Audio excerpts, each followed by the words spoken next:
Hello friends, स्वागत है आपका एग्जाम को यूट्यूब चैनल पर।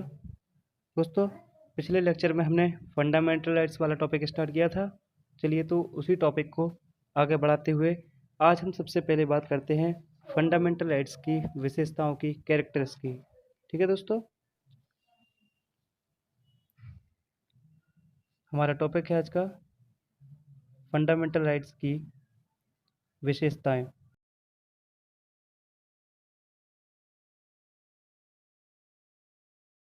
मौलिक अधिकारों की विशेषताएं। चलिए देखिए दोस्तों, मौलिक अधिकारों की विशेषताओं के संदर्भ में यदि हम बात करते हैं तो सबसे पहला पॉइंट आता है कि जो हमारे फंडामेंटल राइट्स हैं, मौलिक अधिकार हैं, ये एड्रेस टू सिटीजन, ये हमारे नागरिकों को संबोधित करते हैं। नागरिकों नागरिकों को संबोधित करते हैं ये। ठीक है, एड्रेसेस टू सिटीजन अर्थात ये हमारे जो देश के नागरिक हैं उन नागरिकों को ये सारे फंडामेंटल राइट्स समर्पित हैं। दूसरा, अगर हम बात करते हैं इनकी विशेषता के बारे में, तो ये राज्य के ऊपर नकारात्मक प्रतिबंध आरोपित करते हैं। यानी जो हमारा स्टेट है, राज्य, और राज्य का मतलब है यहाँ पर इंडिया से, तो ये राज्य के ऊपर कैसा प्रतिबंध लगाते हैं? नकारात्मक। अर्थात हम कह सकते हैं कि ये स्टेट के लिए नेगेटिव नेगेटिव है। और अगर हम बात करते हैं सिटीजन, नागरिक, सिटीजन यानी नागरिकों के लिए ये कैसे हैं? ये सकारात्मक हैं, पॉजिटिव हैं। सकारात्मक अर्थात पॉजिटिव है ये। क्लियर है दोस्तों? तो हमने पहली विशेषता देखी कि ये नागरिकों को संबोधित करते हैं। दूसरा, ये राज्य के प्रति नकारात्मक और नागरिकों के प्रति सकारात्मक भाव रखते हैं।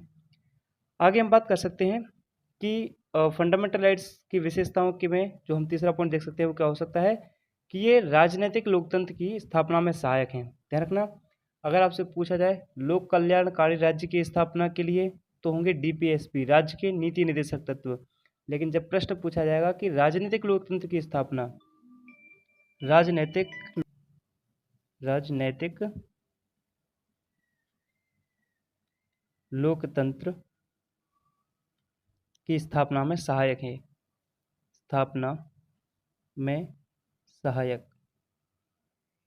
प्रमोट पॉलिटिकल डेमोक्रेसी, यानी किसको प्रमोट करते हैं? Promote political democracy. ठीक है दोस्तों, तो ये तीसरी विशेषता देखी। दूसरा, हम बात कर सकते हैं कि ये प्रवर्तनीय है, यानी जस्टिकेबल बाय कोर्ट, ये न्यायालय द्वारा प्रवर्तनीय है।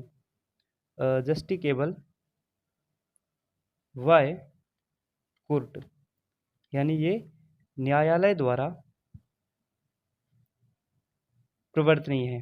प्रवर्तनीय का क्या तात्पर्य है यहाँ पर? तो देखिए, कोई भी, अगर हम किसी भी, जब आगे टॉपिक पढ़ेंगे, अगर हम वहाँ पे बोलते हैं कि यह न्यायालय द्वारा प्रवर्तनीय है या ये प्रवर्तनीय है, प्रवर्तनीय नहीं है, तो प्रवर्तनीय का संबंध है कि अगर आपके किसी भी राइट का वायलेशन होता है, उल्लंघन होता है, तो आप उसको लागू करवाने के लिए आप कहाँ जा सकते हो? कोर्ट जा सकते हो।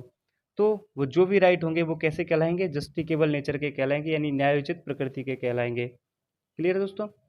आगे हम बात करते हैं, अगर हम विशेषताओं के ही संदर्भ में बात करें, तो जो फंडामेंटल राइट्स हैं, कुछ ऐसे, यानी सम फंडामेंटल राइट, यानी कुछ मौलिक अधिकार ऐसे हैं जो किसको प्राप्त हैं? सिटीजन को, ओनली सिटीजन। और सम फंडामेंटल राइट्स, कुछ फंडामेंटल राइट्स ऐसे हैं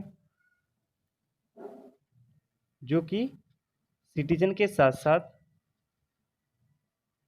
फॉरेनर को भी प्राप्त हैं, यानी कि नागरिकों के साथ साथ विदेशियों को भी प्राप्त हैं। तो ऐसे कौन से आर्टिकल हैं जो केवल हमारे अब जो सिटीजन को प्राप्त हैं? जैसे कि आर्टिकल 15, 16, 19, है ना।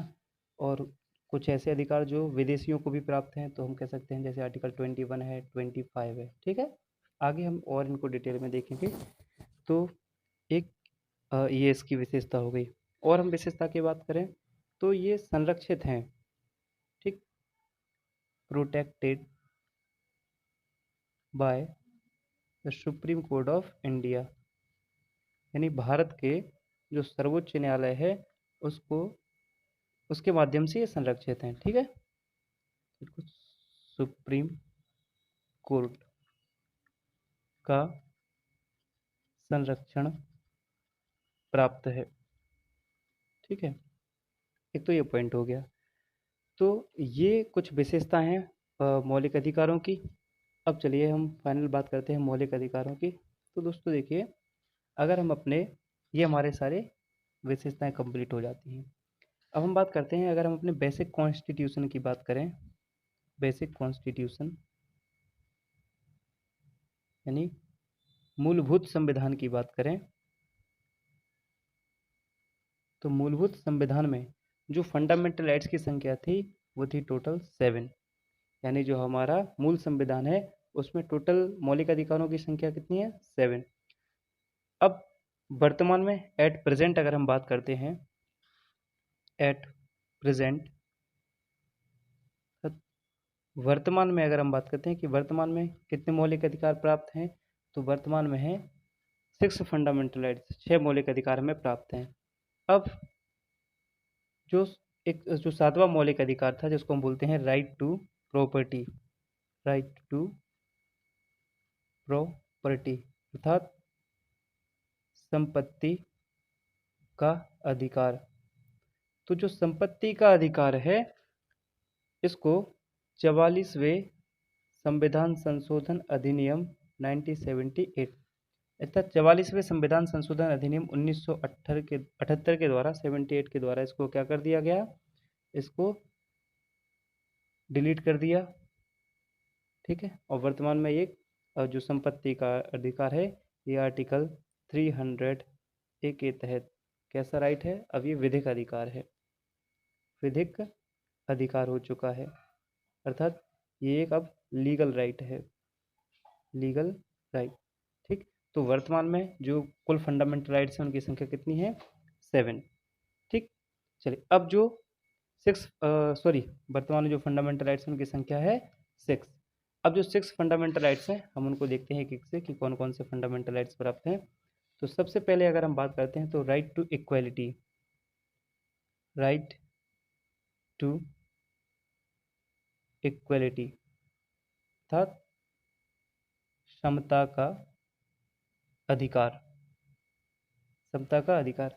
ये जो अधिकार है ये आर्टिकल 14 टू 18 14 से लेके 18 तक भारतीय संविधान का 14 से जो 18 का संविधान का वर्णन है उसमें केवल इक्वलिटी की बात की गई है, समानता की बात की गई है। सेकंड हम बात करेंगे right to freedom, right to freedom अर्थात स्वतंत्रता का अधिकार, स्वतंत्रता का अधिकार। अगर हम स्वतंत्रता के अधिकार की बात करते हैं तो ये स्वतंत्रता का अधिकार आर्टिकल 92 अनुच्छेद 19 से लेके 22 तक इसका वर्णन किया गया है। उसके बाद जो तीसरा फंडामेंटल राइट्स है वो है right to against exploitation, right to against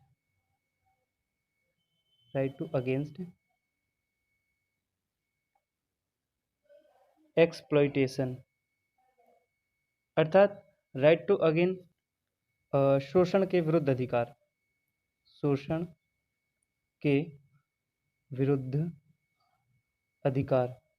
अगर हम शोषण से विरुद्ध अधिकार की बात करते हैं तो ये आर्टिकल 23 टू 24 अनुच्छेद 23 और 24 में हम बात करते हैं राइट टू एक्सप्लॉइटेशन, शोषण के विरुद्ध अधिकार। उसके बाद जो चौथा फंडामेंटल राइट्स है right to religious freedom, right to religious freedom अर्थात धार्मिक स्वतंत्रता का अधिकार, धार्मिक स्वतंत्रता का अधिकार। और धार्मिक स्वतंत्रता के अधिकार की बात करें तो 25 टू 28 अनुच्छेद 25 से 28 तक केवल धार्मिक स्वतंत्रता के बारे में बताया गया है। पांचवा जो फंडामेंटल राइट्स अगर इसकी बात करते हैं तो educational and cultural right, educational and cultural right. अर्थात शिक्षा एवं संस्कृति का अधिकार, शिक्षा एवं संस्कृति का अधिकार। और शिक्षा और संस्कृति का जो अधिकार है आर्टिकल 29 एंड 30। 5। और जो छठवां और अंतिम मौलिक मौलिक अधिकार है इसको बोलते हैं संवैधानिक उपचारों का अधिकार, संवैधानिक उपचारों का अधिकार का अधिकार। Right to constitutional remedies, right to constitutional remedies, संवैधानिक उपचारों का अर्थ और केवल आर्टिकल 32। तो इस प्रकार से ये हमारे वर्तमान में 6 फंडामेंटल राइट्स हैं, जैसे समता का अधिकार, राइट टू फ्रीडम स्वतंत्रता का अधिकार, राइट टू एक्सप्लॉइटेशन शोषण के विरुद्ध अधिकार, राइट टू रिलीजियस फ्रीडम धार्मिक स्वतंत्रता अधिकार, educational and cultural right and संवैधानिक उपचारों का अधिकार, राइट टू कॉन्स्टिट्यूशनल रेमेडीज। इस प्रकार से ये टोटल 6 फंडामेंटल राइट्स हैं जिसके बारे में हमें अध्ययन करना है। क्लियर दोस्तों? अब सबसे पहले आज हम केवल एक आर्टिकल का और डिस्कशन करते हैं, आर्टिकल 12, जहाँ से हमारा फंडामेंटल राइट्स वाला भाग 3 है जो स्टार्ट होता है। भाग 12 से 35 तक हम पढ़ेंगे, सॉरी अनुच्छेद 12 से 35 तक हम पढ़ेंगे। तो सबसे पहले हम बात करते हैं आर्टिकल 12 की, अनुच्छेद 12 की। देखिए, अगर हम बात करते हैं आर्टिकल 12 क्या कहता है, तो इसमें डेफिनेशन दी गई है, डेफिनेशन ऑफ स्टेट, अर्थात इसमें दिया गया है राज्य की परिभाषा। दोस्तों, ये जो राज्य की परिभाषा है ये किसके संदर्भ में है? ये है फंडामेंटल राइट्स के लिए, अर्थात मौलिक अधिकारों के लिए राज्य की परिभाषा का वर्णन भारतीय संविधान के अनुच्छेद 12 में किया गया है। क्लियर है? अब देखते हैं हम जो राज्य की परिभाषा है इसके अंतर्गत क्या क्या शामिल है। ठीक, तो सबसे पहले देखिए, हम बात करते हैं, अगर हम अपने सेंटर की बात करें अर्थात केंद्र की बात करते हैं, तो केंद्र की जितनी भी जीवंत संस्थाएं हैं, जीवित संस्थाएं का मतलब है जैसे कि पार्लियामेंट अर्थात संसद, पार्लियामेंट संसद की बात कर सकते हैं, और हम इसमें बात कर सकते हैं गवर्नमेंट अर्थात सरकार की। तो संसद अर्थात प्रत्येक सांसद सरकार के अंतर्गत आएगा, और प्रत्येक गवर्नमेंट ऑफिसर, चाहे गवर्नमेंट कोई भी गवर्नमेंट सर्वेंट हो, सरकारी सेवक हो, वो सब राज्य की परिभाषा के अंतर्गत आएंगे। अर्थात हम कह सकते हैं यहाँ पर कि प्रेसिडेंट ऑफ इंडिया यानी राष्ट्रपति, है ना, पार्लियामेंट हो ही गया है हमारा, और जितने गवर्नमेंट के उच्च अधिकारी होते हैं वो सभी केंद्र की परिभाषा केंद्र के अंतर्गत आते हैं, अर्थात ये राज्य की परिभाषा अर्थात राज्य का अंग है, राज्य ही है हम कहें तो ये हो गया। दूसरा स्टेट, यानी कि अब हम बात कर रहे हैं पर्टिकुलर यहाँ पर राज्य की, यानी ईच स्टेट, प्रत्येक राज्य का क्या होता है, जो लेजिस्लेचर होता है, लेजिस्लेचर यानी कि विधायिका, और स्टेट गवर्नमेंट राज्य सरकार की, जिसमें हम बात कर सकते हैं गवर्नर की, है ना, यहाँ पर विधानसभा विधान परिषद हो जाएंगे, तो वो सभी किसके अंतर्गत आएंगे, ये भी राज्य की परिभाषा के अंतर्गत आते हैं। और अगर हम इसके आगे बात करें और क्या आता है राज्य में, तो देखिए जितनी भी लोकल गवर्नेंस हैं अर्थात स्थानीय स्वशासन, स्थानीय स्वशासन का मतलब है यहाँ पर पंचायत से और म्यूनिसिपैलिटीज नगर पालिकाओं से, तो ये सभी भी किस में आते हैं, राज्य की परिभाषा के अंतर्गत आते हैं। और ध्यान रखना, ऐसा प्रत्येक व्यक्ति, ईच पर्सन जो बतौर राज्य की संस्था काम करता है ना, गवर्नमेंट बॉडी के रूप में काम करता है, तो वो भी सरकार के अंतर्गत आता है। क्लियर है? जैसे हम कह सकते हैं इसमें जैसे LIC हुआ, है ना, ONGC हुआ, ONGC, SBI हुआ, स्टेट बैंक ऑफ इंडिया ना, MTNL, ये सभी जो बतौर राज्य की संस्था, राज्य की बॉडी के रूप में काम करती हैं, ये भी किसके अंतर्गत आएंगी, ये भी राज्य की परिभाषा के अंतर्गत आएंगी। और ये किसके अकॉर्डिंग है, ये किसने कहा था, according to Supreme Court of India, अर्थात भारत के सर्वोच्च न्यायालय के अनुसार वे सभी संस्थाएं जो बतौर राज्य की संस्था के रूप में कार्य करती हैं वो क्या कहलाएंगी, स्टेट कहलाएंगी। तो हमने देखी आर्टिकल 12 के लिए ये राज्य की परिभाषा है।